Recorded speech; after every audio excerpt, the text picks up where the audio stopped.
Hi guys. So, kumusta na kaya tong channel ko na to dito? Ang tagal ko nang walang update. Sorry self, and sorry sa aking channel dito. Sorry sa mga nandito na nakatambay. And sa mga nagsasabi na magawa ko ulit ng mga video na tulad ng ginagawa ko dati pero hindi ko nagagawa. Sorry guys. Na busy ang lola mo. As in, hindi naman as in busy na busy. Hindi naman yung busy na ang dami kong pinagkakabalahan. So, busy lang ako siguro sa live ko sa kabila kasi parang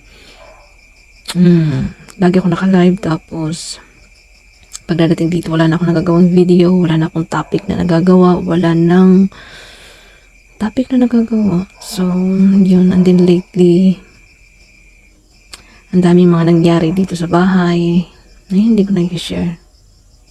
Basta busy lang ako, and then wala akong and siguro pili na rin yung mga video na gagawin ko. Hindi na tulad dati. Sorry sa mga nag-request na gawin ko yung dati kong mga video.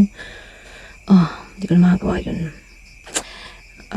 Hindi na kaya. Ayun, tapos meron akong i-share sa inyo guys. Alam ko importante ito at hindi rin ako yung ako? Ba't ako? Nadamay ba ako? Oo, kayo rin naman, nakakaranas kayo ng ganito. Alam niyo yung feeling nyo na, feeling ko na pumasok kayo sa isang relasyon tapos yung makaka-experience kayo na kahit anong gawin nyo hindi talaga mag-work. Di ba? Kahit anong gawin mo yung love kasi hindi lang yun doon sa nakafocus kayo sa intimacy na yan. Alam niyo yun, di ba? Yung alam ko naman na huwag na kayong reklamo dyan. Mga lalaki talaga parang mas nag-focus sila doon sa ganyang bagay. Andoon lang sila masyadong maraming time, lalo na pag yung mag-uusap kayo ng ganun, yung like talking dirty, mga ganun. Flirt, or alam niyo yan, di ba? Yung mag-uusap kayo ng doon lang active yung mga lalaki. Hindi ko naman nila lahat kasi baka sabihin nyo na naman, hindi naman lahat. Ganon. Okay, hindi na natin lahatin. Pero naka-experience ako ng ganyan na alam niyo yun, doon lang siya active pag nag-uusap kayo ng ganyan. Like, kung anong gagawin nyo pag magkasama kayo. Ganun. So, alam ko naman kasi kung ano yung spirit. Alam ko naman kung anong essence of love. Charot. Alam ko naman kung paano magmahal. Alam ko naman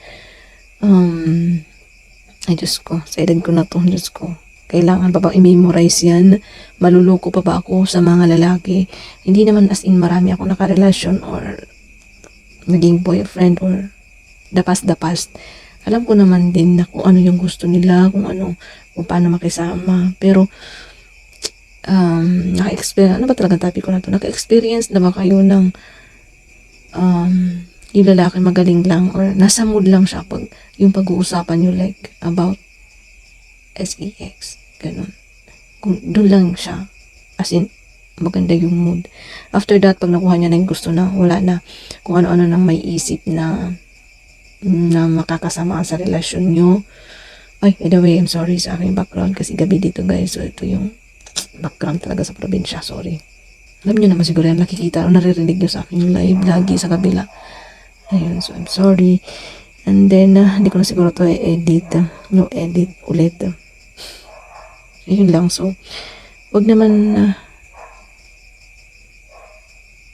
yung aso. Okay, so, sorry siguro kasi alam ko sasabihin yung bakit mo pa ito sasabihin dito. Baka mapas ibibidyo. Wala lang, gusto ko lang. Gusto ko i-share din. And, gusto kong siguro, kasi hindi lang naman din ako yung nakaka-experience ng ganito or mayroon ganitong nasa sitwasyon. Diba? Alam ko naman mali, alam ko naman kung paano yung totoong love. Ako lang talaga yung matagas sa ulo. Sige pa rin na sige kahit mali. Diba? Alam ko naman yun.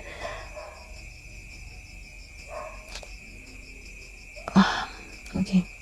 Wala na akong masabi. Basta, alam ko naman kung ano talaga yung alam ko yung anong kahinatnan, ano yung ano yung nangyayari, ano yung ibig sabihin, alam ko kung anong kalagayan ko, kung saan ako pupunta. Napipredict, ganun. Alam ko naman. Hindi naman ako tanga. Wala lang, gusto ko lang i-share, gusto ko lang i-video dito. Wala akong update, guys. Bye. Okay, mag-update na nga tayo.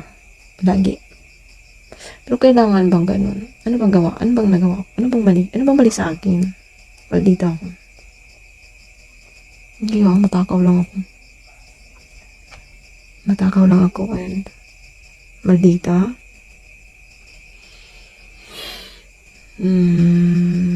Hindi masyado. Pero mabilis naman mawala yung inis ko or galit. Basta, ay,